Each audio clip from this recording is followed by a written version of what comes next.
শারদীয় দুর্গাপূজার মহা অষ্টমীর মূল আকর্ষণ কুমারী পূজা। দুর্গা মাতৃরূপের প্রতীক আর কুমারী নারীর প্রতীক। কুমারীর মধ্যে মাতৃভাব প্রতিষ্ঠাই কুমারী পূজার উদ্দেশ্য।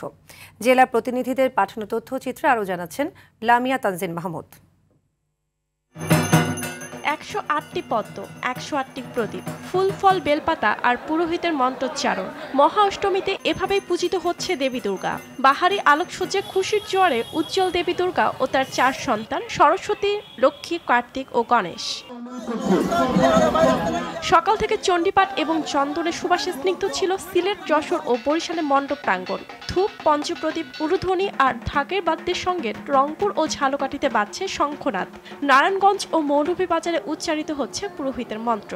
১৬টি উপকরণ দিয়ে কুমারী পূজার আনুষ্ঠানিকতা শুরু হয় ফরিদপুর, ময়মনসিংহ এবং দিনাজপুরের রামকৃষ্ণ মিশন আশ্রমে। কুমারী আনার সময় ঢাক, শঙ্খ ও উলুধ্বনিতে মুখরিত হয়ে ওঠে নড়াইলের মন্দির। দুর্গা প্রতিমার সামনে কুমারী বেদির বেদি স্থাপন করে সাভারে হয় মন্ত্রপাঠ ও প্রার্থনা।